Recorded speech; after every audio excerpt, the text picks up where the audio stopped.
that is the hardest part of that ring. For the hardest part of the ring.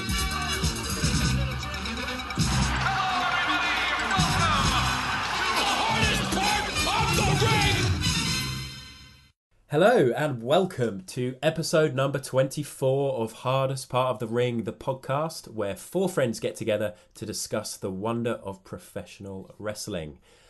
Today, though, there are only three of us because Mr. 100% is away on holiday. So I think I'm going to have to go outside into the street, maybe find an unsuspecting child. Totally not a plant. Hello, Sam. Hello, mate. Hello, Brett. Hello. Thank you very much for coming over. We have indeed watched this all together today. Brett arrived at my house 7.5 hours ago. Oh, is it that long already? Wow. Yeah. I know, it's flown by, hasn't it? It's been so much fun. Sam was late. Sam was late. Fine. Yeah. It's just... Sam wisely skipped pre-show. Well, no, didn't you watch it last night, Sam? I watched the pre-show last night. Really, if I could go back, I would have turned up early and then skipped the second half of the show. Yeah, so Sam watched the pre-show last night and was then late, as we said. John and I watched a little bit of it this morning. Sorry, who Even watched it? Did I say John? Yeah. Wow. I mean, that hurts. Ooh. I'm always thinking of John. This It's is not the awkward. same without him. Sorry, Brett, I'm so sorry. I'm weeping. Wow. Weeping. Yeah, Brett and I watched a bit of the pre-show together, and you can tell we're a bit fatigued. It's been bloody 7.5 hours, but we're going to get the energy high after this. Balor chin first into the hardest part of the ring. Uh-oh. So, high energy. Wow. Pumped. Yes. Should we talk about Takeover instead? Yes. Yeah. Yes. Let's do that. Imagine that. That would be excellent. If only. No, let's not. Let's talk about WrestleMania 34. That's correct, isn't it? Yeah. I believe so. Happened on Sunday at the Mercedes-Benz Superdome in New Orleans.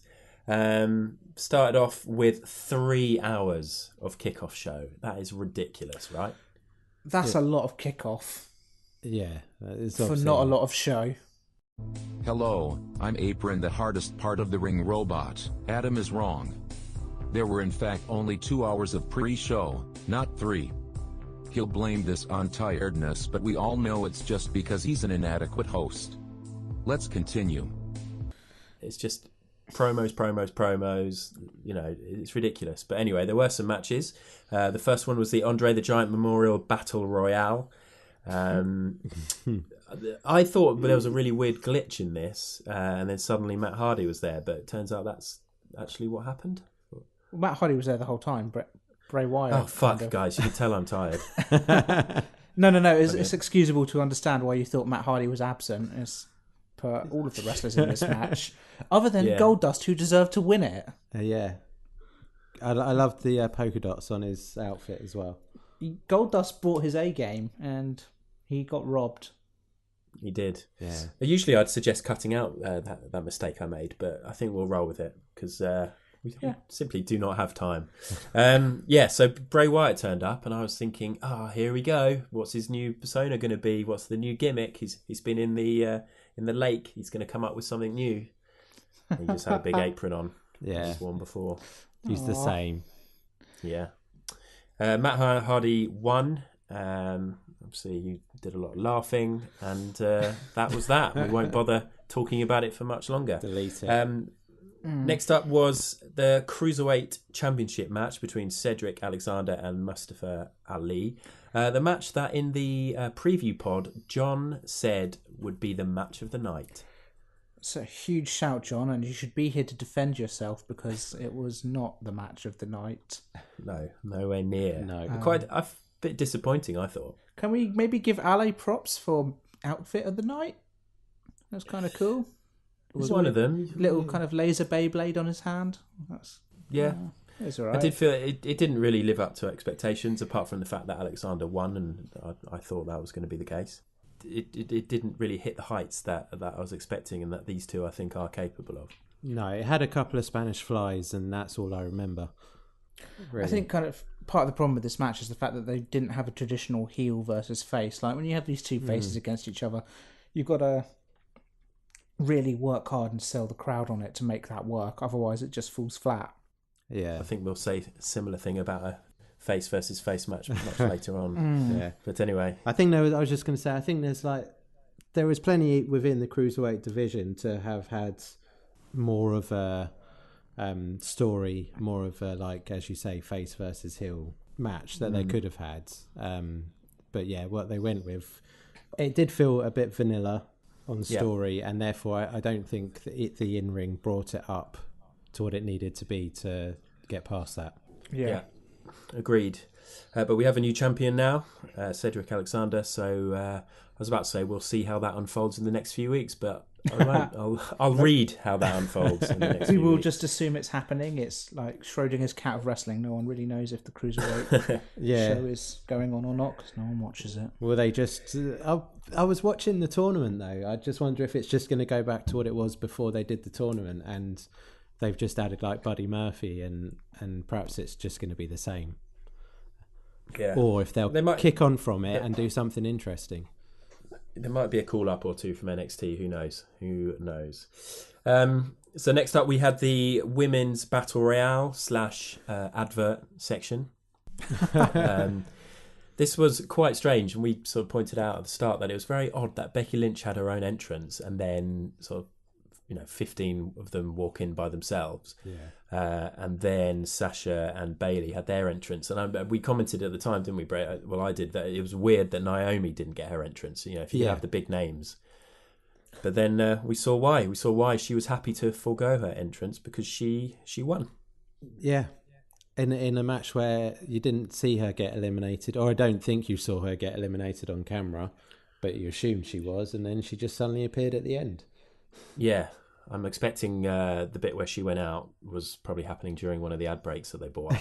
Even though it was a split screen, it's it's ridiculous. The camera work ridiculous. Seemed to be always on the wrong people as well, though, during that Royal, I thought. I think there was some egregious advertising during a lot of this pay-per-view where it was just... I think, if they've got sponsors and they need to do ads, and sometimes, that's fair enough, and if they have to do an ad during the match, then if it's for a proper sponsor, then I can maybe understand it because maybe the sponsor's paid more money to get that spot. But when it's to promote one of their own matches, which they've been promoting anyway for the last few weeks, and then will continue to promote later, that is disrespectful and it's ridiculous. I mean, it shouldn't happen. It's less disrespectful than the last women's battle royale at WrestleMania, which was won by Santina Marella. Yes, which has been scrubbed from history, of course. Slight progress, I guess. Maybe. So we obviously had Bayley and Sasha facing off at the end, and it looked as if Bayley had finally sort of got some revenge on Sasha's antics over the last few weeks and months by chucking her over the top rope to win, but then Naomi appeared and won. So there we go. Cool. Yeah. Let's talk about WrestleMania. Shall we? Let's move on. Let's do it. Okay. The first official match on the main card was a belter of a match to start off with, really. The Intercontinental Championship match between Seth Rollins, Finn Balor and The Miz. Seth Rollins coming out with blue contact lenses. Brett, what was it that you said that he looked like? He looked like attire. So not in attire, but like attire, like Pirelli. Yeah, like an actual tyre. It was quite weird. And then we had Finn Balor coming out, representing for the LGBT community and having people from the community in New Orleans out there with him, which was pretty cool. Just completely throwing my whole Finn Balor's definitely turning heel into the thanks Finn. Doing away with it. Yeah, unless WWE think being homosexual is a heel move, which that sounds like Vince McMahon. Yeah, definitely. And then, of course, the champion, The Miz, came out. Yeah, came to play. I thought looking a little bit like the Velveteen Dream. You sort of said like mixed with Becky Lynch. Yeah, I thought it looked like he had raided Becky Lynch's wardrobe. But it was cool. I like that he sent back the Miz Taraj. They're not big enough for WrestleMania. Entertaining from the start, The Miz was. Just that moment alone was funny. This was a good match. Yeah. Probably as good as we expected. Maybe didn't quite live up to what we were hoping. I don't think the ending was quite as explosive as I was hoping it would be, but I think kind of generally solid match. Like I think everyone brought a good game to the table. Yeah, I agree with you. I think a few matches suffered from that where it didn't seem like the finishes came after build-up. Like they seemed to just happen and you sort of missed them a bit. But I thought this was a decent, great match. Love the Miz, gutted he lost, but I understand why. But I think it was a good match where it was decent. I think it probably got the crowd hyped and pumped, but it wasn't too good that it was only downhill from there. Yeah. Yeah. I think you're right. I think there was one sort of sequence where that we had the really lovely coup de grace, which then was followed by a stomp. So that closed out the match, didn't it? Yeah. That was the end, and that was really nice. Where Rollins did the stomp on Balor, and then to Miz, and then obviously won the match. Yeah, I mean, I don't think they were his best stomps, but no, the second one in particular. But I thought the coup de grace to start it off. I mean, it always looks like it must absolutely kill. Yeah, I think Finn Balor recently has been just really bringing his A game, and I hope he continues to be in that Intercontinental title picture, to be honest. Yeah. Well, if The Miz is now going to be taking some paternity leave, then perhaps Rollins and Balor can have a nice long feud, maybe like the Usos New Day kind of thing. Yeah. Do you think it's going to be the same case with the belt as with when The Miz is off filming? So The Miz has got to take some time off. Quick, drop the belt on someone. The Miz is back. Quick. The Miz is the Intercontinental Champion again. Maybe. I mean, he needs that record. I really think The Miz deserves a break from the Intercontinental Championship and should be put in the main event. But yeah, I mean, do you do that, considering what happened? Yeah, kind of maybe move him to SmackDown. Yeah. This is also the match where Sam managed to spill coffee on his headphones. Yep, that was fun. Big moment. Yeah. Nice expensive headphones covered in coffee. They seem to be working now. Missed your carpet though. Haven't tested the headphones yet. It was amazing skills, the way you spilt that, and then it went over the headphones, not the carpet. It was nice coffee, absolutely incredible. Good. I'm pleased. Next up was, again, I'm probably going to say this before most matches, but a highly anticipated match between two of our favourites. The SmackDown Women's Championship match between Charlotte and Asuka, title versus streak. Started off with Charlotte's entrance, just majestic. Majestic, yes. I thought. And a great nod to Triple H's entrance. Yeah, hugely. This whole match just delivered. Yeah. My favourite match of the night. Yeah, I think that seems to be the general consensus between us. Obviously, we're reminded that Asuka has been 914 days undefeated, so that has now come to an end. One thing that we mentioned as we were watching it is we felt it was really quite strange that this match was so early, and that perhaps you would have thought that Bliss and Jax would have been before this match. But then, did we think it was just the whole because it's SmackDown versus Raw? Or? I'm not sure. Like, kind of looking over the match listing of this card, I feel like they used a lot of their better matches early on and a lot of their less better matches late on, and I definitely feel like they could have swapped that card up a little bit to be a bit more balanced in quality. Maybe I think, because, they didn't do it tonight, but I think they've done it with AJ Styles, and I think I made a little comment about it where I think they know the talent of the people in this match, and they perhaps want it as far away from your Brock Roman Reigns match, for example, so that it can't be overshadowed and people can enjoy, and time goes on, and then it can build back up to the big championship match, rather than having like they did with because AJ Styles, we'll talk about his match later, but in previous pay-per-views, he usually puts on an absolute clinic and awesome match, but he's often going first, and it's like because they don't want to lower your, I guess, reaction or response to who they deem the top dogs, as it were. Yeah. Didn't work though, did it? No, because this match was just outstanding. Outstanding. Charlotte's Spanish fly off the top rope. Oh, amazing. Holy shit. Just wow. this entire match just really delivered on all fronts. Both competitors brought their absolute A game, and just had Takeover not happened, this would have been my favourite match of the weekend. And yeah, just really enjoyed this a lot. Yeah. We also discovered a brand new move that we're all big fans of, the backpack stunner, which is basically a somebody giving a piggyback falling over. I've given a lot of backpack stunners in my time without ever realising it. Yeah. But I think just after that, they had the moonsault into the triangle, into the Boston Crab. Oh, yeah, that was just such a sequence as well. Yeah, we've said before, Asuka's so good with her transitions, and she's not only that, she's just so ferocious in everything that she does. And then matching that against Charlotte's sort of, just brilliant. I just think, like, with this match as well, like we were saying, as the entrance happened, the two of them are standing in the ring. The ring announcer was calling them out, and it was just like it had a big match feel to it. It had a main event feel, like, at that point. And I was like, oh, this is awesome, and just so hoping that they were going to deliver like they did. I mean, there's a part of me that thinks, really, if WWE were brave enough, they should have capitalised and made this the main event. Like, this is something that they could have really built up as the biggest thing to happen in WWE for a very long time. When you have an undefeated streak of like 3 years versus a champion who has so much kind of prestige and lineage to them, that is real box office draw right there for wrestling. You've essentially got wrestling royalty versus one of the hottest prospects from Japan who's come over and delivered time and time again. And I would have been really on board with this, like, almost being double its match length and just being a main event. You're so right.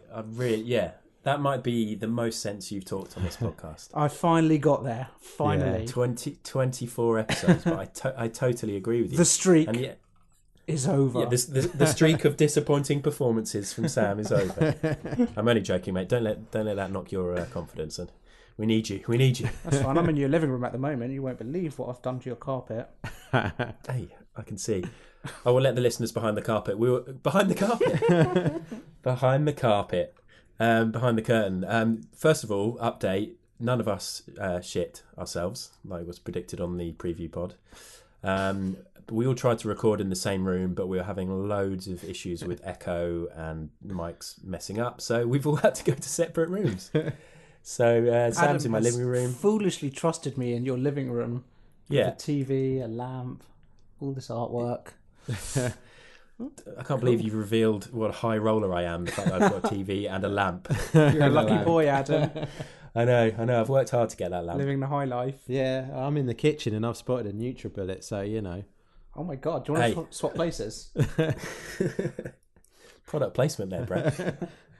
50 quid coming my way. Other, what are they? Mixers, blenders are available. Yeah, other blenders, smoothie makers are available, but none of them are quite as good. I've totally lost track of where we are. We're just singing the praises of Charlotte versus Asuka. Yeah. Really good match. Should have been main event, and I, for my money, was the best match of the night. Totally, and it did, like I said in the previous one, there was still room for matches to surpass, but this one, it didn't at all. And I also want to say how much I enjoyed the ending with the figure eight, the kind of the one-handed figure eight, which kind of, it looked so painful. Amazing. The tap out was really good. And then just a bit of mic work at the end with Asuka saying, you know what, Charlotte was ready for Asuka. I thought, that's a really... The last time I felt like that about any match was Aleister Black versus Velveteen Dream, where they did that little bit of post-match mic work that really brought the whole thing home and finished it off in a great way. Yeah.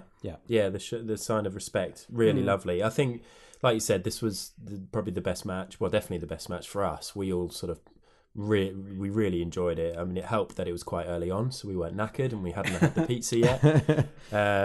But yeah, you're right. That figure eight with one armed looks absolutely impossible. I don't know how she does that at all, but brilliant, absolutely brilliant. And of course, one thing we didn't mention, which I was worried was potentially going to derail these early matches, was the constant cutting to John Cena in the crowd. Oh God, yeah. They did it a couple of times in this match, and I was thinking, come on, we know he's there. Yeah. And then, of course, as Charlotte was walking up the ramp with the belt, the music still playing, we had a ref rundown. wondered what was going on. He jumped over the fence, ran up to Cena, obviously told him, take us here. And Cena runs up the ramp and kind of, stole her thunder. Yeah. It was a weird choice. And this match turned out to be such a waste as well. Yes. But I don't think... get to that. Yeah, I don't think they should have done it at that point. It just took all the attention off of those two who got to, as Keith Lee does, bask in their glory because they put on a hell of a match. Charlotte got the rub against an unbeaten opponent and deserved to soak it in at Mania, and it was just taken away. Yeah, I think. Yeah, I agree. But I like that Cena was there as a fan. It's quite funny. He's sort of, obviously playing on from what he was saying in his promos in the run-up, but they did over-egg it a little bit. And then WWE over-egging something? No, unbelievable. So speaking of disappointing things, we then had the US Championship match, a match that nobody was looking forward to. Apologies if you guys at home were. Can we do the listeners a big favour and just skip this and just say it was a match, it happened? Yeah. I mean, let's just say who was in it in case anybody hasn't watched WrestleMania and for some reason decided to not watch it but listen to this instead. You never know, there might be a couple. It'll be quicker. John, for example. In this match, John was Bobby Roode, Rusev, Jinder Mahal, aka Sam? The modern day Maharaja. Is that right? Can you not do it the same way as Sunil? Bit longer. The modern day Maharaja.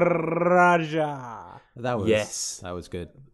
Thank you. A highlight. A star. And Randy Orton was there too.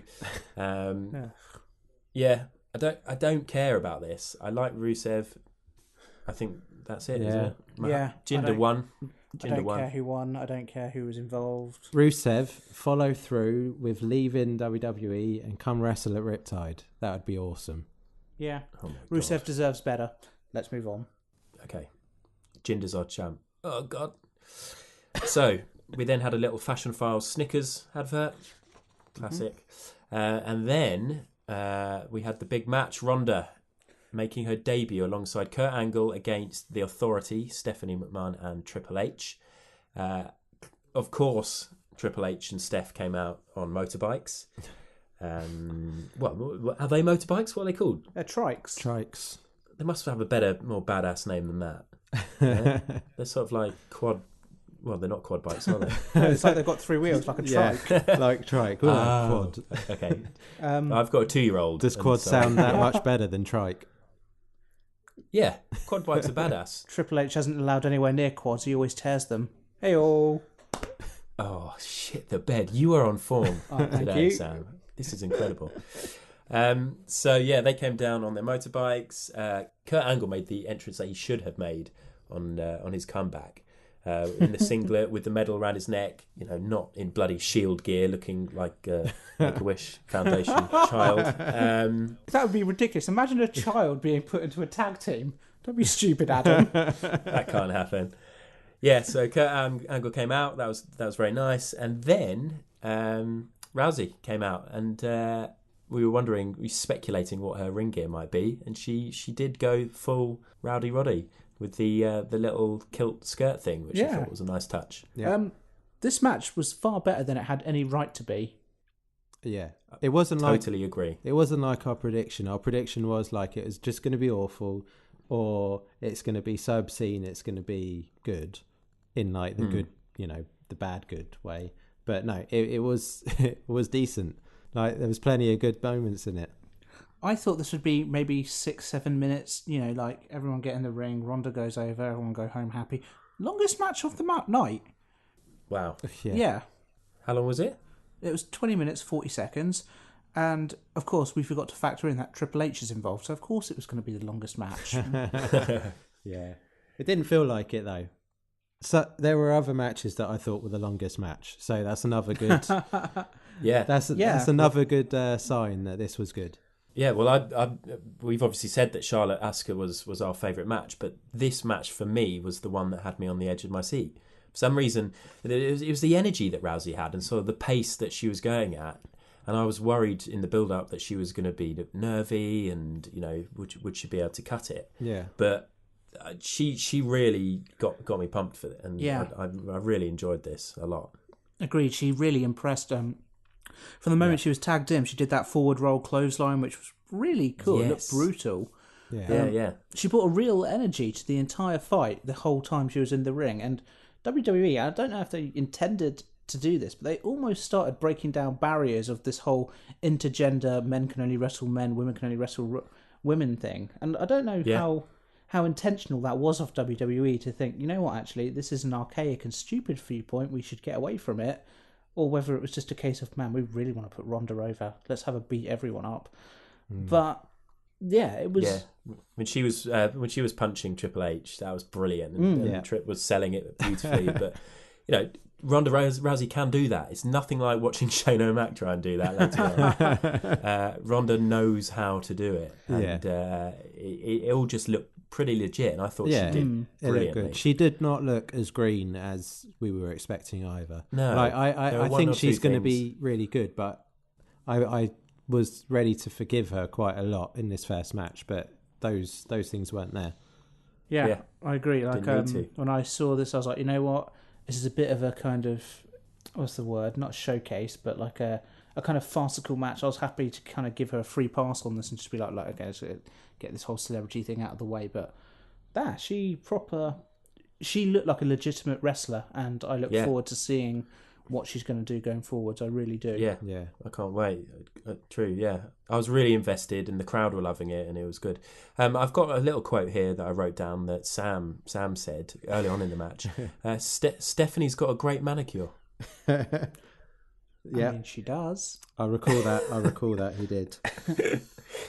She's got lovely fingernails. Yes. She has.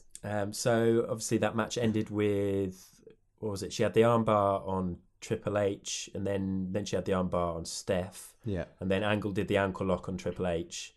And then Rousey finished with that armbar, which does look brutal. And she did a really good job of finishing off with that armbar. The slow build into it, the kind of Stephanie begging her not to do it, and then just like, it just her timing came across her really timing was well. good. I agree. I thought it was a brilliant match. Actually, I really, really did enjoy it. Okay. So next up after that match was the SmackDown Tag Team Championship match between the New Day, the Usos, and the Bludgeon Brothers. Sam, you made the point that you felt that sort of the knocking down boundaries and the mixed match thing was really progressive of WWE, and then we saw a load of pancake dwarves. Yeah, so this is... What are they doing? What the fuck? Like, how can a company try to be so progressive, be like, hey, we brought all the LGBTQ community together. Hey, we're breaking down this whole mixed match problem, like this whole antiquated viewpoint. Small people are still funny, though. That's fine. Like, let's just still laugh at those guys. Yeah. Fuck you, WWE. Get your shit together. It's one of those weird things whereby, those people are being employed, they're getting paid to do that job, and they're probably having a great time. No doubt they're all WWE fans. They're not doing it against their will. You've got to hope. But it's just... Yeah, it just doesn't feel right, does it? It's playing demeaning. The fool role part of it, I think, isn't it? Exactly. It's classic WWE, give with one hand, take with the other.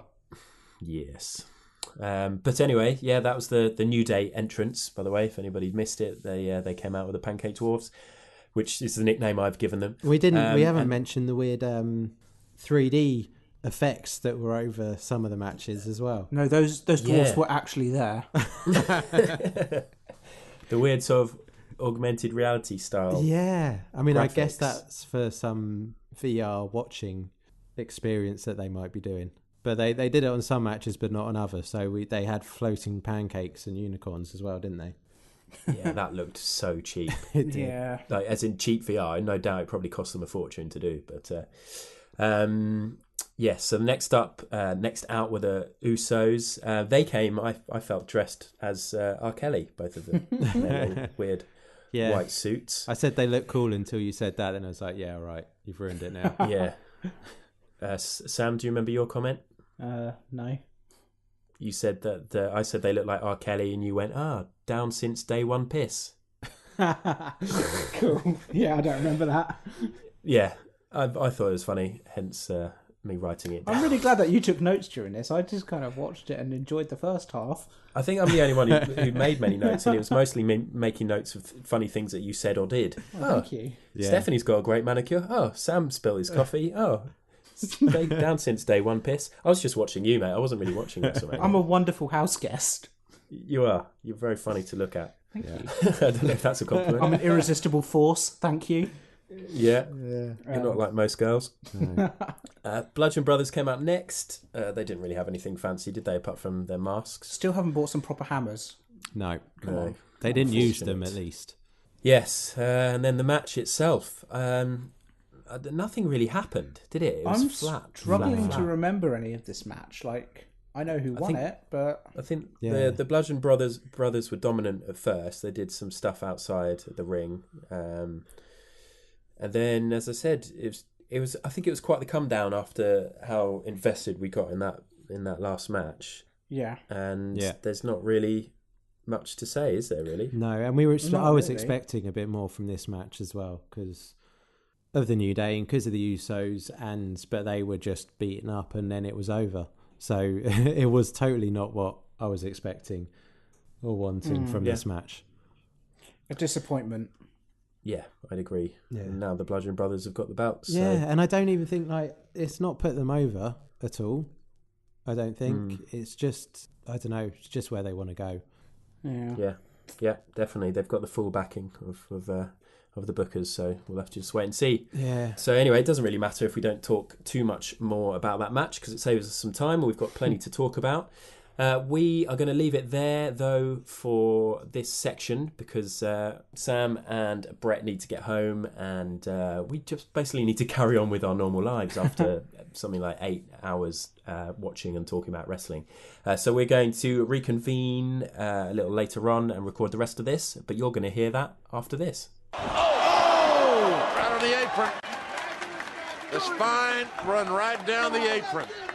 The apron doesn't give a damn. Your body does. And we are back. And although only a matter of seconds have passed for you guys at home, 24 hours has passed for us. We've had time to go home to our families and return to our... Pick up colds. Pick up colds, yeah, Sam. I think that's because you stayed up to watch the pre-show. Foolish. It was just the effort for watching all of Mania in general. Yeah. Leaves you run down. I was knackered after. Yeah. Crazy. Yeah, same goes. And all we were doing was sitting on a sofa and watching the telly. And eating pizza. It's hard work. But anyway, we are going to get straight back into it. The next match was John Cena versus The Undertaker. Now, I mean, maybe if this match had happened, 15 years ago, 10 years ago, maybe even 5 years ago, it probably would have been one of the biggest matches of the card, but as it was a weird one, wasn't it? We could have taken or left it, really. I mean, what do you think? so I'm probably with a bit of time behind us now to kind of think about it. I'm not as down on this match as I thought I was at first. I understand, obviously, it was a little bit of a kind of a celebrity throwaway match almost in the way they treated it, it just being a 5-minute squash. But kind of a lot of WrestleMania matches previously, they've had things like The Rock crushing Eric Rowan in 2 seconds and wasting a shit ton of time on that. In comparison, having 2 established wrestlers kind of try and right a wrong, it's not the worst thing, is it? Yeah. Okay. I was having, obviously 24 hours later, I've had a chance to, see people's general thoughts on Mania, and I was starting to think I'm a bit of a miserable git. Yeah. And has that changed my opinion on this match? No, it hasn't. Okay. But I'm still a miserable git. Brett, let me ask you, would you rather have had a 5-minute Cena versus Taker match or a 5-minute Kid Rock interlude? Okay, you've won me There over. we go. Cena and Taker for the win. See? Well, the thing is, Sam, you say 5 minutes, but this match was 2 minutes 45 seconds. Yeah, but you've got to include the Elias section and, all of that. Oh, yeah. It was Yeah. longer than 5 minutes with all that, wasn't it? True. Okay, well let's be positive. Let's Yeah. talk about Elias. Everybody loves Elias. We walk with Elias. We do walk with Elias. Yeah. He obviously came out. I mean, for anybody who didn't see it, John Cena ran to the back thinking he was going to get his match earlier on the show. Then he came out in his gear, in his lime green, threw his little towel into the crowd, spoke a load of who knows what, and then we expected the dead man, and instead Elias came out, played a little song, all very good, all very funny. John Cena, they had a little fight, didn't they? Yeah. Elias sort of got squashed very quickly, didn't he? Yeah, probably even quicker than this match. And then, as John Cena was walking up the ramp with his upset, sullen face, looking that like was he was brilliant. going to cry, The Undertaker came out. Yeah. I've just realised, I think my favourite bit of this whole match was John Cena looking really upset and depressed. Yeah, that was good. Sam, I know you were pretty gutted that he came out as the dead man. Yeah, no, I was hoping for Kid Rock to maybe give him a live entrance, come out on the motorbike, doing a bit of an American Badass motorbike round the ring, come in, Yeah. lose, leave his bandana and, I don't know, an American flag in the middle of the ring. Fortunately not. I mean, I said in the preview show that I was actually kind of up for this because, reading about Undertaker being a lot healthier than he was last year after his hip surgery, thinking, okay, let's see what he can do. And when the match got going and he got up on that top rope, he did it pretty smoothly, and I thought, okay, here we go. Let's see what he can do. Obviously, we had the awful missed kick, which was obviously more Cena's fault than it was Undertaker's. But we had a decent choke slam, and it was a better choke slam than anything Kane's done recently.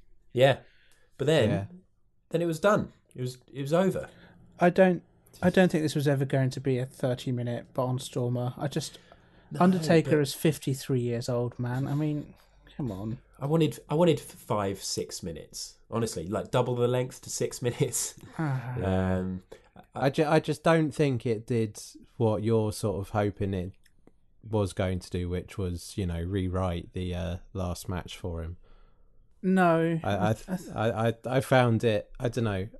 I found the whole build up to it awkward. I found I guess Elias part on retrospect was quite good, but when we were watching it, it was like, what's going on? This can't be the match. That's a massive letdown. Yeah. And I mean, I don't think it was handled in the best way, and I think they could have done a lot better. But I think kind of the theory behind what they were trying to do, I think, made a lot of sense. And, I think kind of, do you really want to remember Undertaker as flopping around trying to do that tombstone transition with Roman Reigns? Or, you know what? Yeah. Fuck it. He went through the motions. He gave the tombstone. He gave the old school. He gave the snake eyes. He did this choke slam.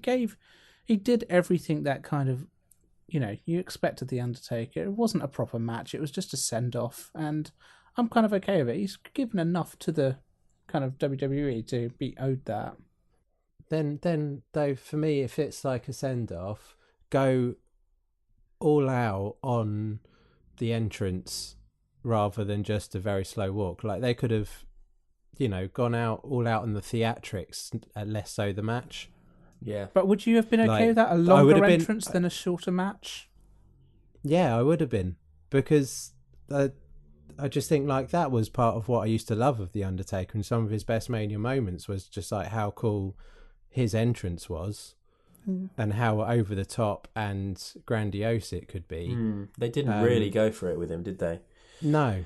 I mean, there are rumours that's because this wasn't his send-off, and actually he's going to be appearing more. So I guess we'll just have to wait and see. Yeah. I saw, just to wrap this one up, because our review is now 2 or 3 times the length of the match.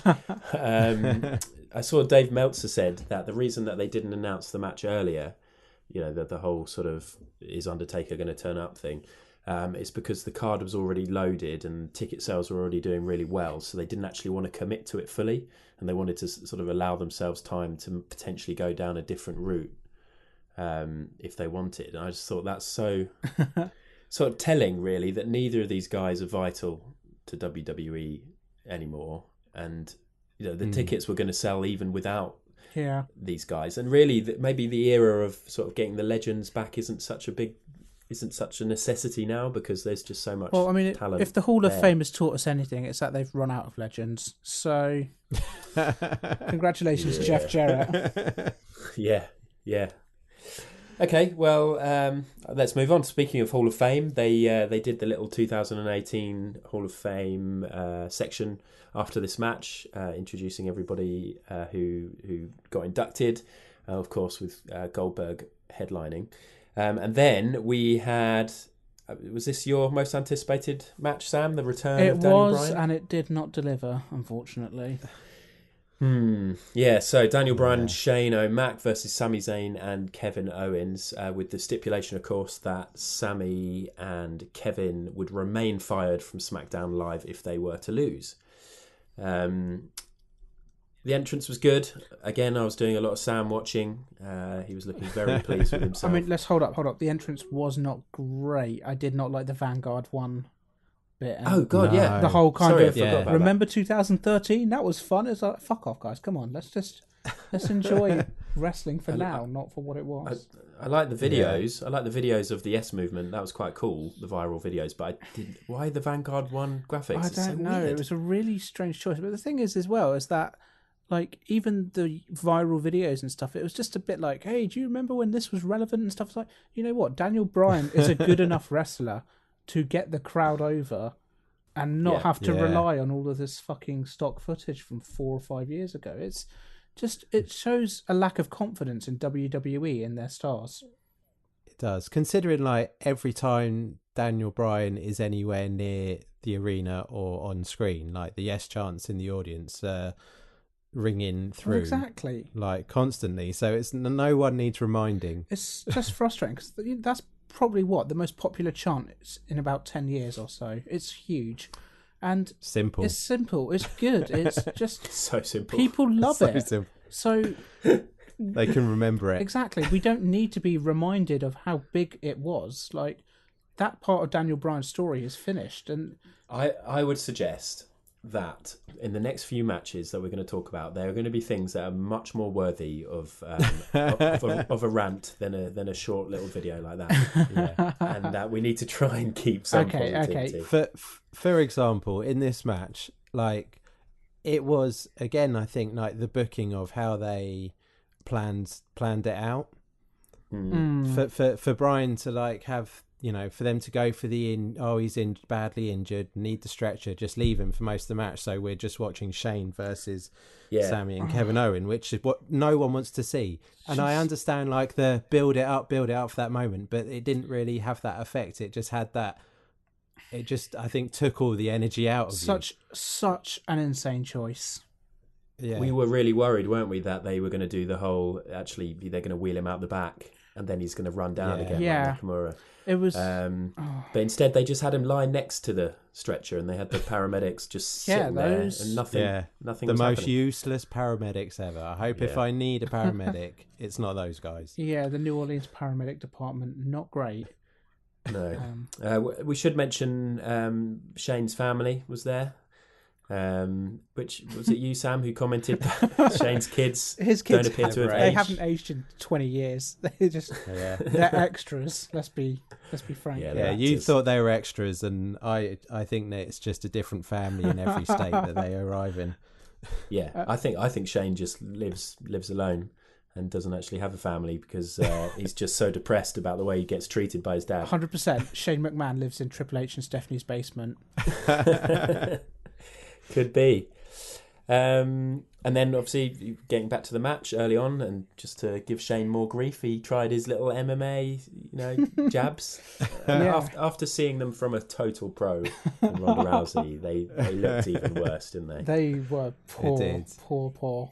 He also, I'll give him his due in recent matches, because I've been pretty down on Shane in general throughout my WWE watching, but I thought in recent times he's actually showed up to have some pretty decent matches.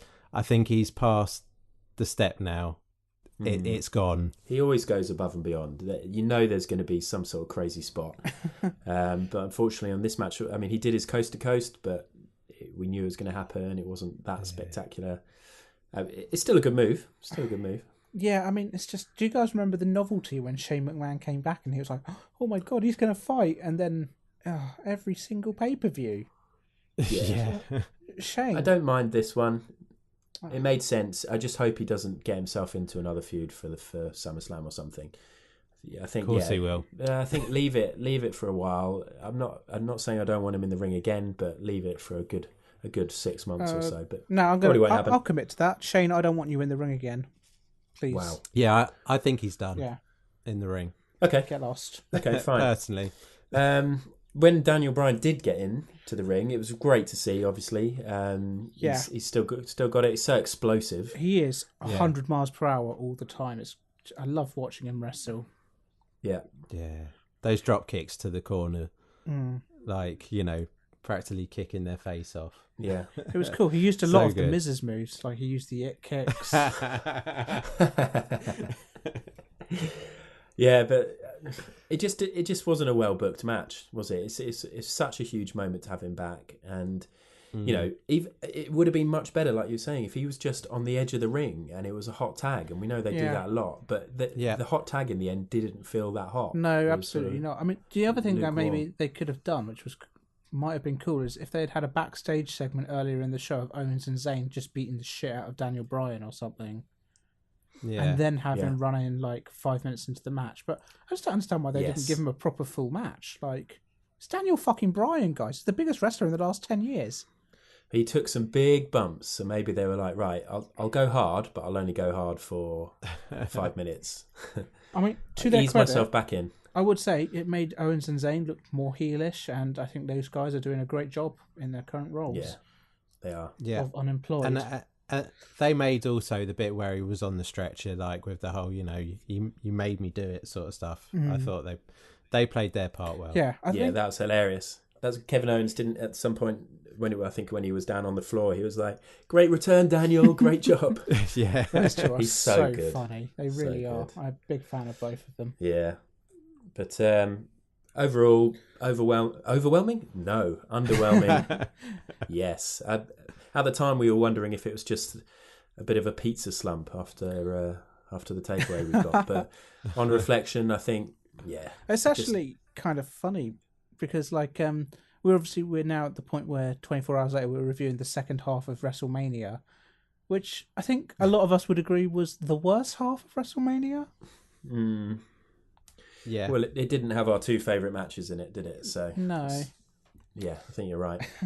Moving on to the next match, which was the Raw Women's Championship, the match which we thought would probably be earlier, as we said before. Nia Jax versus Alexa Bliss. Bliss came out with Mickie James. Guys, Mickie James. Yes. She raided Tamina's wardrobe, right? Yes, she did. Like it. She's finished with her cowboy gear. Where is now. Tamina?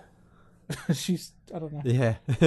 Doesn't really matter. Lost. Doesn't really matter. That's what we need, more wrestlers on the roster. Yeah. Well, we can get to that later when we talk about Raw. And then Nia Jax came out. And again, I noticed it after you said last time, Sam, they did announce her weight. It's weird, right?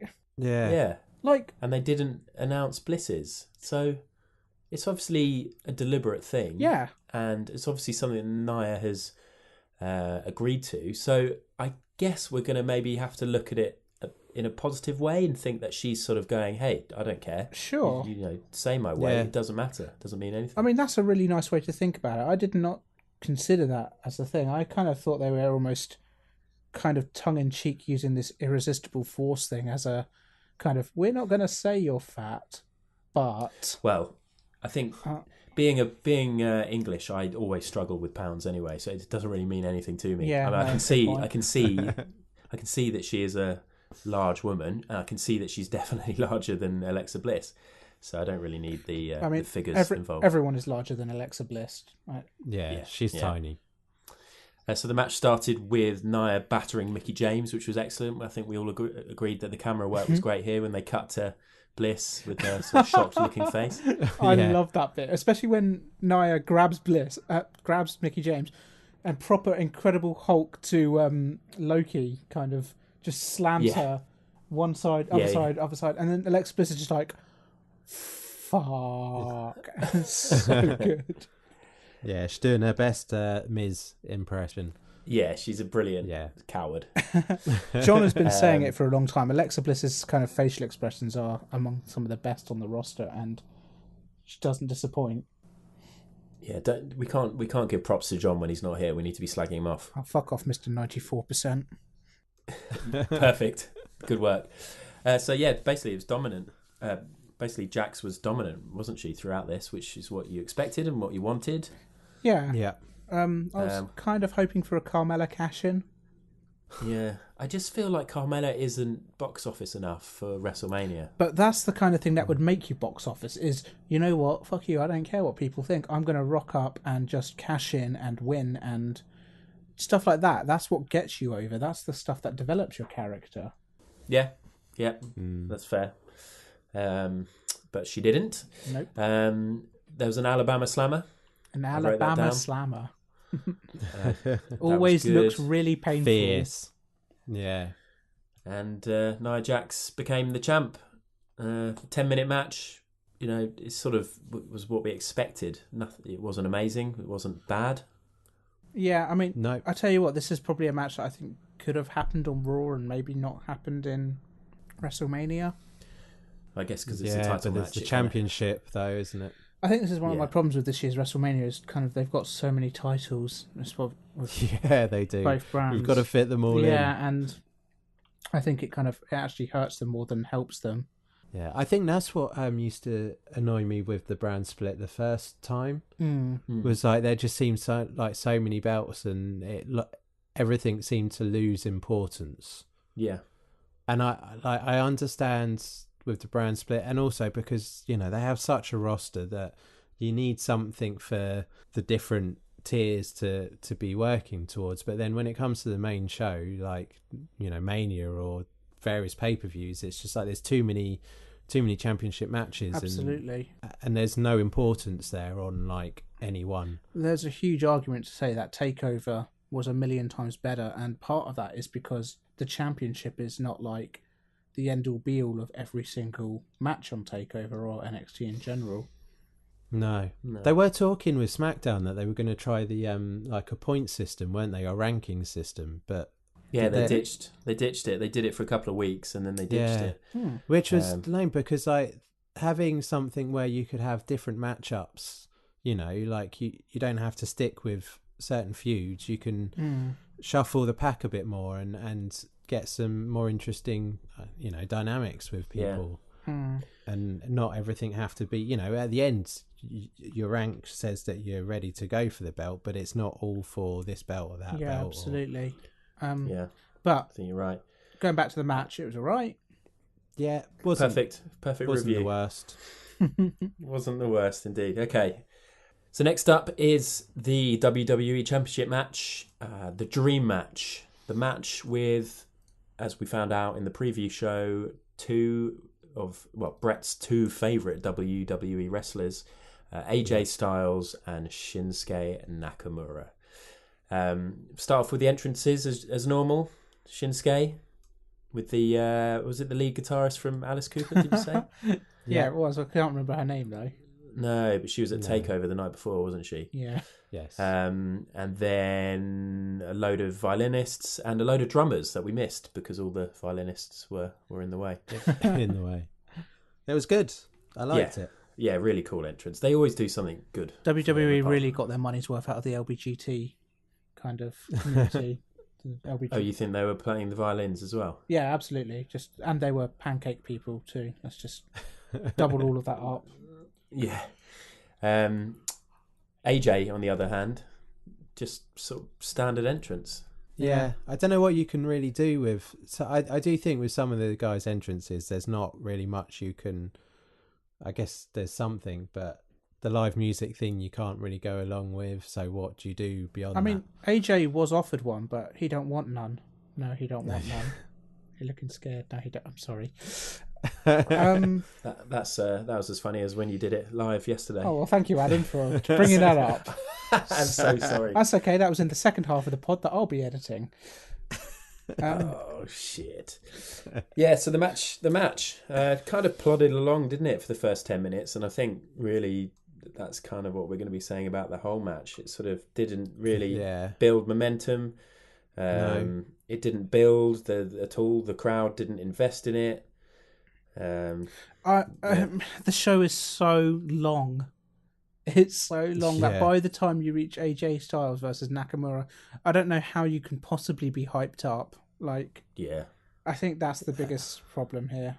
It was nearly 6 hours into it. Exactly. If you think about it, those people have been there since the pre-show. So I guess it's a mix of tiredness, but the other key point as well is that the crowd, you're not able to pick a side, and that's why face versus face is such a problem. Because at least if you've got somebody to cheer, you can cheer, or somebody to boo, you can boo. But when you've got two I actually think it seems faces, sorry, go on, Brad. Usually, even so, people have their favourites though, don't they? Like, sometimes I do think you get, even if you get like face versus face, or if both the people are as over as these two are.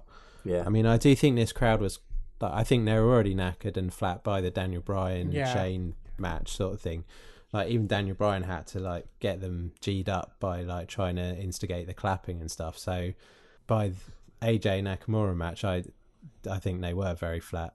I just think that it wasn't so much that. I don't even think it was our fatigue. I just think these guys, I guess it was a decent match, but we expect so much more from them, especially from AJ Styles, because he has such a repertoire, and when it gets to the big match, because he does hold so much back for those matches, like he did with Cena, the year or two ago, where like suddenly he brings out this, new stuff and more stuff, and so it ends up like being quite a big spectacle. But it just didn't happen in this match.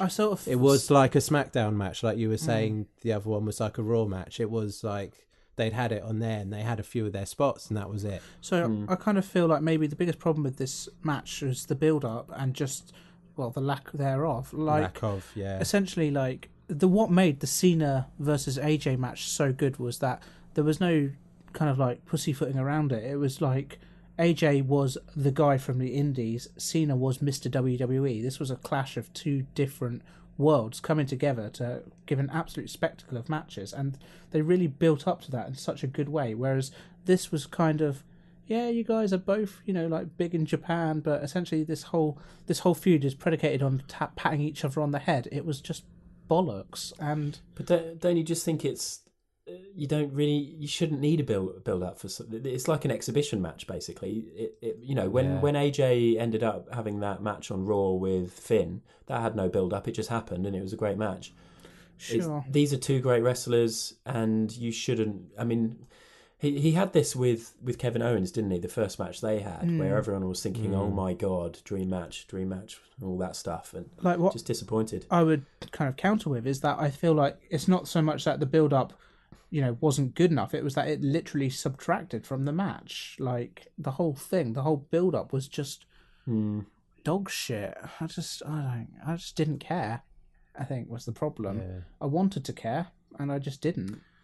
I think, and maybe because we had nothing to latch onto, we were sort of being like, right, well, this match, it better be amazing. There's going to be some amazing spots, and we're expecting to be wowed by it. And we were giving them, like, don't you remember, we were giving them the benefit of the doubt, like early on in the match, saying, no, it's all right, they're going to build it. They're not just going to go straight in at the beginning. They're going to build it up to a crescendo, which never happened. No. Yeah. Now, I mean, I've got to be fair as well, having read some reviews and seeing other people's reactions, I think a lot of people did actually enjoy the match, and it seems that a lot of people sort of pointing out how there were a couple of really nice transitions and some nice moves, and obviously the level of wrestling was decent. But it just, again, it was sort of underwhelming considering what it should have and could have been. I guess we were just pizza slumped. Well, I don't know.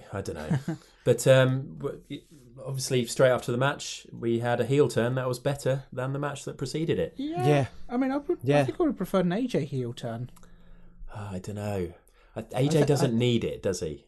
No, I think he works. I think he can work as well as a heel or a face, but I think Nakamura needed it. He needs it big time. Yeah. I mean, fair enough. This match continued Shinsuke's average run really since he's been called up. Sure. I mean, can you name a standout Nakamura match? Absolutely not. Unfortunately not. I liked the Survivor Series match he was in, but that's because it teased this, didn't it? Did it? Was that the ladder match? Money in the Bank, wasn't it? Yeah. And he in the Survivor Series, he had a great sequence though in the middle of the match he was in. But I guess that's the thing with Nakamura. He's been really good in group matches. He was good in the Royal Rumble as well. But of course, yeah. In single one-on-one competition, he just hasn't quite brought the same level of electricity that he had in NXT and New Japan. Yeah, exactly. If I was somebody who hadn't seen him in NXT or elsewhere, I'd definitely be underwhelmed. He's got charisma, we know that, but he just does the same things. He does have charisma. Do you know what he doesn't have anymore? The hardest part of the ring championship. Oh my God, let's do the jingle. I'm the champ. The champ! That's why I'm the champ! So those of you who aren't aware of this or new to the pod or kind of forgot, fair enough. Hardest part of the ring championship is a kind of winner stays on tournament. No. It's a winner stays on where essentially we selected the champion. It was Jason Jordan. Whoops. And he basically holds the title until he is defeated or vacates in his case, where then the next wrestler took the title, and then we had to after Jason vacated, we had to randomly select another one, didn't we? And we got Rusev. That's right. Yeah, Rusev held it for all of 12 days. I'm not going to go through the title history every single time we do this, guys. Don't worry. Rusev was pinned at Fastlane by Shinsuke Nakamura, who held the title for 28 days, defended it 4 times, and on April 8th he was pinned at WrestleMania by AJ Styles, the new hardest part of the ring champion. He's held it for 2 days. And 2 days. Arguably more prestigious than the WWE belt itself. Well, hey, it's not on Brock yet. No. So we're going to have to see. Obviously, we've got that interesting thing where the actual champion has got it, and you'd imagine he'd keep it for a while. But as we've said before, you never know. He might lose in a little 3-way or a non-title match or a house show. So guys, I'm going to say as well, Greatest Royal Rumble is coming up, and if AJ is eliminated from that, I'm counting it. Ooh, he'll have a separate title match, no? Although I suppose they've got to get 50 entrants. He's got to get 50 people in there. Whoever throws AJ out of the ring is taking that championship. Yeah, and then whoever throws them out. Oh shit, son! You've just given yourself a lot of work there during watching that. I love it. I'm game for that. You've committed. That's what's happening. We're going to have some WCW title runs coming up. Okay, yeah, we'll keep an eye on that. Next up was a match that I was very much looking forward to because it had my number 1 favourite wrestler of all time, Nicholas. No, Braun Strowman, of course. This was the Raw Tag Team Championship match between The Bar, Sheamus and Cesaro, who made a very interesting Mardi Gras style entrance, against Braun Strowman and a partner that we did not yet know at the start of this. So obviously the Mardi Gras entrance happened. Braun went up and pushed the float off the stage. Not his most intimidating push to date. No, but he can't not do that now. No. And Braun then got on the mic and said, I don't have a partner, so I'm going to pick one of you guys. And then he started walking around. And who did we see him walk past? We saw him walk past a number of different people. No Way Jose was in the crowd. I saw Trent Seven.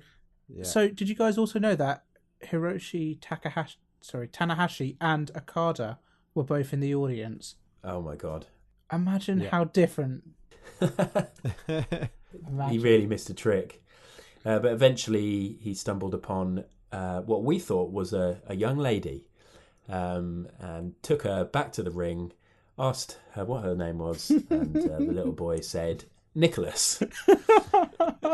Which made me think, well, there you go, it's definitely set up because, no offence to him, he's only a 10-year-old. People don't start growing beards until they go through puberty, etc. He looked like a little girl. He definitely looked like a girl. We were convinced it was a little girl. Yeah. And how nervous was he? Oh my God. He was bricking it, wasn't he? I mean, how Totally. confident would have you been in front of 70,000 people? Well, yeah, I would have been similar. I would have been a total mess. But it was quite weird to see. And that's why I was like, well, maybe this is legit, because he looks as if he's just been plucked from the crowd without expecting it. But apparently, didn't you say apparently he's a referee's son? Yeah, he's referee John Cone's son. So Yeah. Well, I suppose good job. it's not, they can't really just pick a random child. Yeah. So Nicholas. Yeah, they did a great job honouring the prestige and lineage of that title, and they did a really good job kind of like looking after Sheamus and Cesaro and making those guys seem like credible champions. This is all sarcasm. I'm really pissed off about this. This was a terrible choice. This was worse than having no partner. This is like house show stuff, isn't it? It's like the fun stuff you see when you go to see live wrestling. There's moments in indie shows, or I imagine there's a lot of moment in house shows that aren't televised where you get a lot of this fun stuff. Yeah, I mean, to me, this is last days of Rome and WCW stuff. Just terrible decision. I'm glad you kicked off with being a miserable git on this one, Simon, not me. Yeah, I think it's down to me to put a positive spin on this. And at the time, I was into it. I sort of totally saw where you guys were coming from. But as a Braun fan, number one, I was happy that he won and he's got a belt. You weren't hearing anything bad about this because Braun was in it. No, but I did say I can see your points. Okay. And I think, again, doing some reading about it and having more of a thought about it, this is WrestleMania, okay? And this is WWE and it's sports entertainment. You can't have every single match being an incredible wrestling match. Sometimes you've got to have this sort of stupid, fun, comedy, entertainment stuff. Yeah, that's fair. Like, kind of, you can have that level of spectacle. I'm fine with that. There wasn't much of it. There wasn't a huge amount of that kind of thing across WrestleMania, really. It's because every match is a championship match. Well, exactly. You can do this without the championships on the line. Exactly. Well, they had to have the championships on the line. But I think that, one of the main things about the fact that it was so long and there was all these championship matches is that, thank God, we didn't have to sit through any music. There was no appearances from Pitbull. There was no Kid Rock. But it meant that, the entertaining bit, the bit that would maybe keep the mums and dads who've taken their children, even though they're not that interested, happy. I don't know, that might be bollocks. But I think a lot of people would have enjoyed this. I get what you're saying. What you're smart fans saying is wrestling is for everyone. Yeah, the smart fans won't have liked it and didn't like it. But yeah, think about the families watching at home. Yeah, no, I get what you mean. That's completely fair. Like, the spectacle was very much a part of WrestleMania. I don't think it should have. Okay. No, I'm joking. No. I mean, I've said my point again and again. It's kind of. Yeah. I don't think it was a good move. Well, at least we now have the update from what happened on Raw last night, of course. We'll talk a little bit about what happened on Raw later, but we now know that they have relinquished the titles because Nicholas has scheduling conflicts because he's in the 4th grade. He's got to go to school, but again, he's planning on coming back, and at some point, somebody is going to get these hands. That was so funny. Can we just point out, at this point in time, Nicholas has a better win percentage than The Undertaker at WrestleManias. Wow. Yeah. Incredible. Facts. I think Nicholas, once he's finished school, he could be a breakout star. I want a Nicholas t-shirt. He fucking better be. In fact, Brett, you should probably design some Nicholas t-shirts. I'm sure that there's some people who would buy them. No. Yeah. We should have. You should have done Nicholas for the artwork.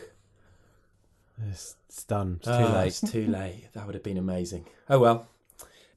So yeah, as it stands, there are no tag team champions, and next week they're going to decide the number one contender to face the Bar at the Saudi Arabian Greatest Royal Rumble event to find out who the tag team champs are. So we will have to wait and see. But a little side note: my guy, the one and only Braun Strowman, he's got his belt, he's relinquished it, and he's had his WrestleMania moment, and I'm delighted for him.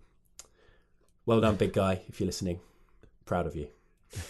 On to the next match. Universal Championship match. The final match. After 7 hours of wrestling, it came down to this. A match we knew was going to happen a whole year ago, if not longer. Roman Reigns versus the champ, Brock Lesnar. No, that's the right. Yeah. We've just watched 7 hours of wrestling. Yeah. the top of my page of notes is 4 columns and a number of check marks.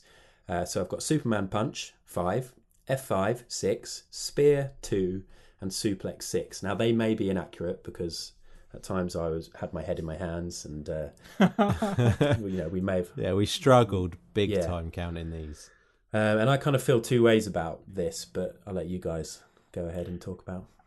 How many legitimate elbows were there on your list? Oh, Is it 3, isn't it? Oh, God, that was. Yeah. That was, the crowd are chanting, "This is awful." Mm-hmm. Quite rightly. Initially, the crowd were focusing on other stuff, weren't they? I don't know if they were trying to get a Mexican wave going or something. There was a whole section behind, straight on from the camera, wasn't there? That like just looked to be looking over their backs to the right, and it was like, "What's going on?" I think I've solved this. Yeah. I believe Cesaro's former tag team partner, Beach Ball, was involved. Yes. Well, yes, I did read. One thing I was thinking is maybe Nicholas was going back to his mum and dad, and like maybe the crowd spotted him. Who knows? Yeah. This match was kind of like a carbon copy of the Randy Orton match at SummerSlam a couple of years ago or last year, I can't remember, where basically it was just Brock Lesnar doing one move and then a little bit of a fight back, and then Brock decides to crack someone's head open. But like, I think in that match, that I think they planned it. Yeah. Did they? Like, yeah, I think they did. I think Randy Orton was like okay with. From what I read afterwards, it seemed like, oh, okay, that was their plan. He doesn't need to like blade to get thingy. Like, apparently it's quite easy to, cut someone up with those elbows. Oh. But in this one, I'm not so sure it was. I think it was a reaction to how badly the crowd were reacting to the match. Definitely. You could see it in Brock's face, and didn't he say "motherfucker" or something? He sort of he definitely got censored at one point. Yeah, and it was literally just when they were shouting, when they were chanting, "This is awful." He was like, "Right, fuck you guys," and it was mental, wasn't it? That blood. I mean, I must admit, I don't watch any MMA or anything like that, and the only blood I see is in wrestling matches when it's a little nick here or there. That was insane. It was pouring out of him. It was all over the place. It was. Then it was splashing all over them, and Roman couldn't see a thing. And I actually, it made me feel a little bit squeamish in a way.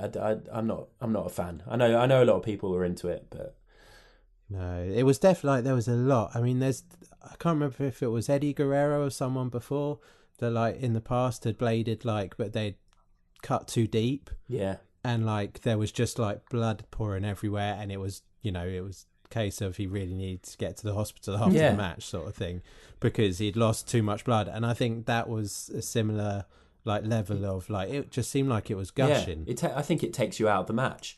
It's sort of, you're not totally sort of suspending your disbelief in the whole world of crazy sports entertainment wrestling. You're like, oh my god, that's a lot of blood. Are they going to need to help him? Yeah. What are they going to do? I kind of enjoy it when shit goes wrong like that. I don't know. I enjoyed the aftermath of this. I like the trying to find out the stories and seeing what's gone on, and the argument, the argument with Vince, the arguments with Vince. Yeah, exactly. Like all that stuff is like, I've enjoyed all the post match aspects of this match. Yeah. I don't really know what to say about this. It just seems like another poor decision in a series of poor decisions in the second half of WrestleMania.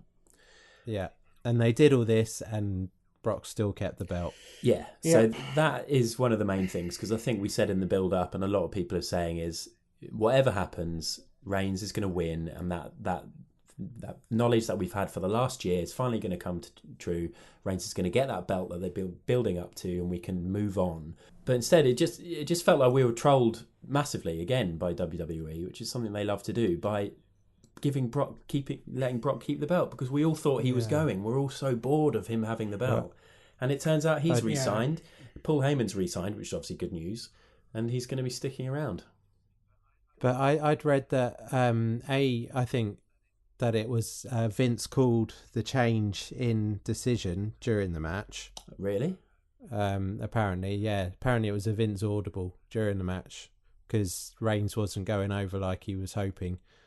Oh, interesting. And I've also read that potentially, and it might have changed since then, but they think that the Brock contract is just like a one more at the Great Royal Rumble match. So it's not like another year or anything. It's till that.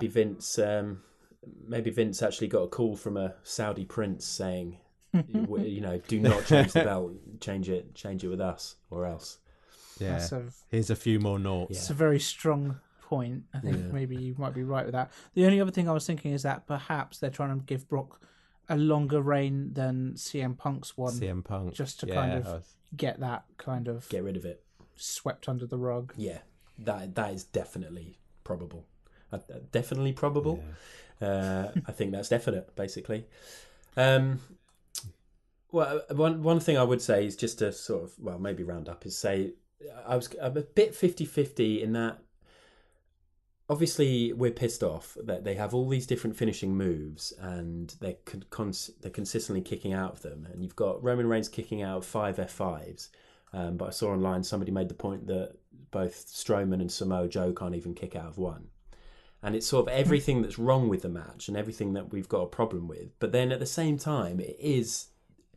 Having all those finishing moves is total box office, isn't it? And it is total sort of main event in a way. And it's what WWE would want. Yeah, I mean, he's making money for the company and that's what they care about. And I think my issue kind of comes back to a more deeper-seated kind of... They've invested a lot in Brock Lesnar ever since the Undertaker match at WrestleMania, and, that's fair enough. But at some point in time, they kind of... Similar to my issue with Asuka, where it's like you can't have an undefeated streak forever. You at some point need to cash that in and reinvest it in your current wrestlers, especially the ones who are actually on the show every week, not wrestling twice a year, Brock. Yeah. Fight me. Yeah. Don't fight me. Okay. Oh my God. My God. That's it. The challenge has been put out. Yeah. So that was it. 7 hours of wrestling came to an end. Should we briefly try and round it up, just so we're not in danger of going way too long ourselves? I think it's a game of two halves, and the first half was really good. Yeah. Brett? It was a C+, I think, overall. It had some great ups. Like when it was up, it was awesome, and when it was down, it was awful. I don't awful. Think on a show where you have the Rousey match and the Asuka Charlotte that you can have a C+ overall. But that's because everything else counted it. But you have said that you're a miserable bastard, so I'll allow you to stick with that. I'd give it a B, or maybe there are things we'll remember forever. Matches that I'll go back and watch again. It was really good in places, but yeah, I think the main thing is WWE just make it shorter. Yeah.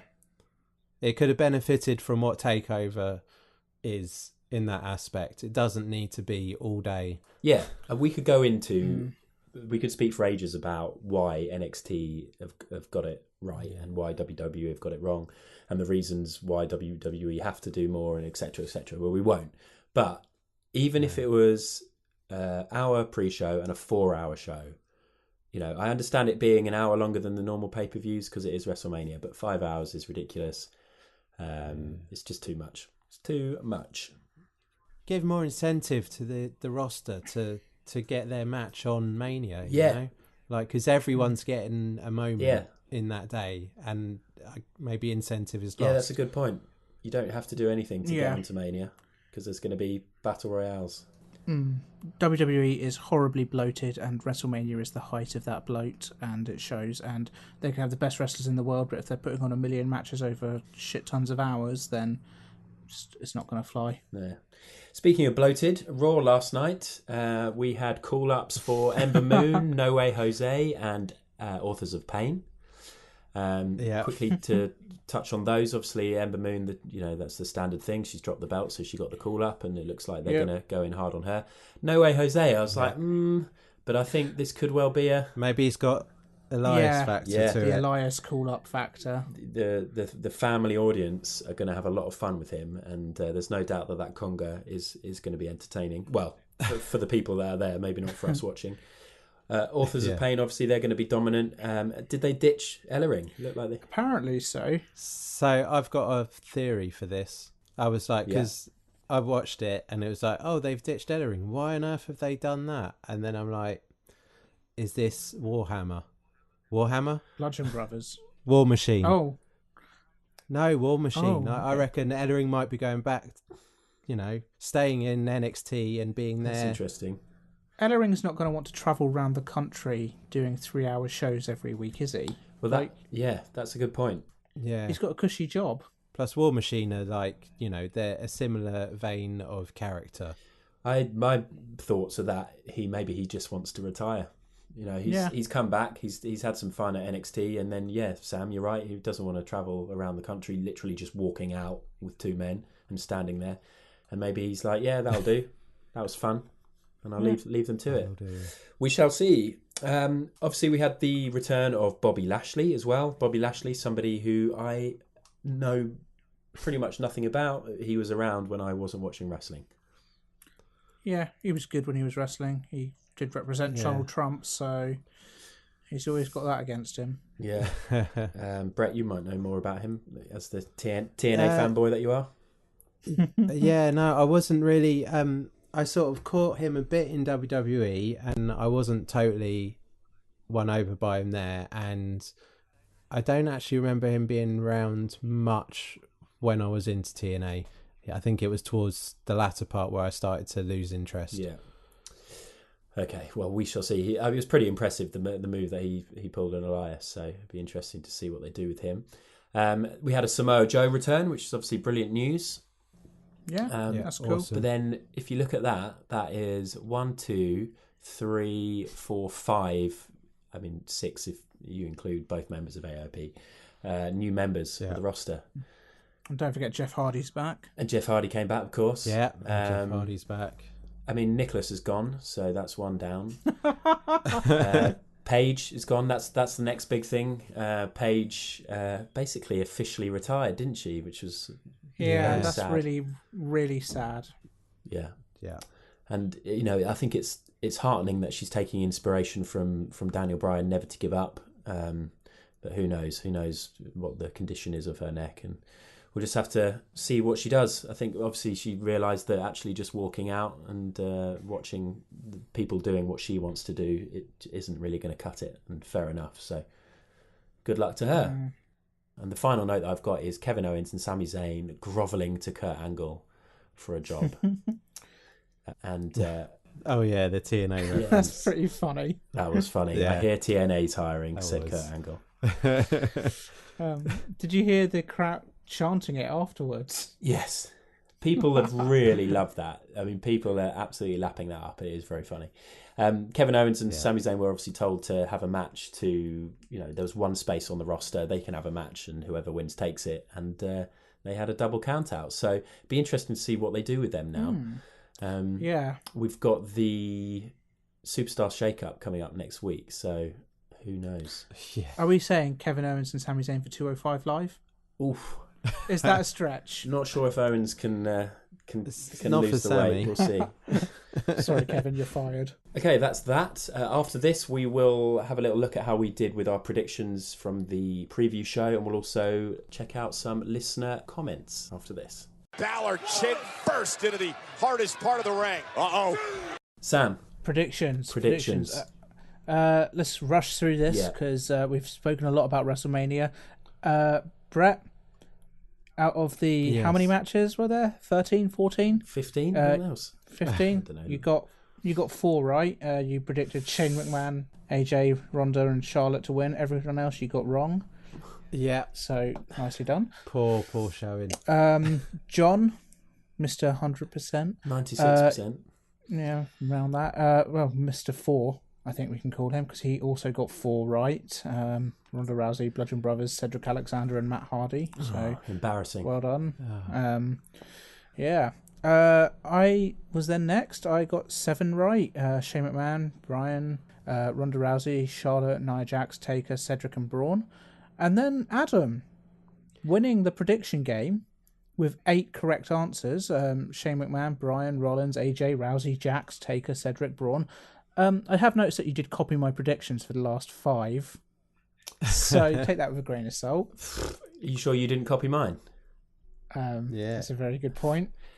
Never in doubt. Got his finger on the pulse. That was never in doubt. I was always going to win that. I know a shitload. About wrestling. Cool. You've avenged your quiz defeat. Yeah. So congratulations, Adam. Brilliant. Happy with that. Shame there's no prize. Brett, can you swiftly run through some listener comments? Okay, yeah, we've got a comment from Russell Adams, and he says, Lesnar versus Reigns. I've seen better fights in pubs in Belfast. I mean, there's been some pretty good fights in pubs in Belfast. So, the Raw tag team match was nice for Make-A-Wish and Nicholas, but ultimately discredited the belts. Does Russell Adams know something about Nicholas that we don't? Yeah, I was just thinking that. Women's Battle Royal, disrespectful with the ads through it. The rest was brilliant. Solid 8.5 out of 10. Big so score. Overall, totally disagrees with me, doesn't it? Yeah, most do. Most do. Then we've got a comment from Dave Green. He says the best Mania for ages. Low point when the split screen went up during the Cruiserweight match during a crucial dramatic moment. Mm-hmm. Any other lower points I could handle. Caveat that with the main event left a weird feeling. It seems every time Roman's in the main, or at least the last 3, he has left an uneasy feeling on the main event. Yeah. The audience being tired at that doesn't help. The tired crowd didn't help AJ versus Shinsuke. I'm not going to go down the Michael Cole route. Yeah. Which I thought was great. Yeah, you see, a lot of people did really enjoy that match, but yeah. Yeah, but perhaps he thinks it's the crowd that changed. Yeah. We've got a comment from old Mr. Beerface. Best heel turn, Roddy or Knack? Probably Knack. Oh, yeah, Knack. I think Knack, but I was actually talking to old Mr. Beerface earlier on Twitter, and yeah, he loved the Roddy turn. It was good. Yeah, that was good. It was. Good. It was. Does Ronda need Heyman? I don't know. I don't think she does now. I did think that, but no. Wait and see. Time will tell. I mean, I wouldn't be against it. It would be amazing, but I don't think she needs him. It'd be nice for her to do her own thing and not do the Brock, although I know Brock was in wrestling first before his UFC, but you don't want to copy that so much. Was Roman's blood real, and how much of that was a shoot? That was totally real. Yeah, that's what we think. Why no American Badass? Agrees with Sam there. What now for Nicholas? Cruiserweight maybe. TNA. It's got to go back to school. Yeah. And will Percy Watkins ever recover from soiling himself on live TV?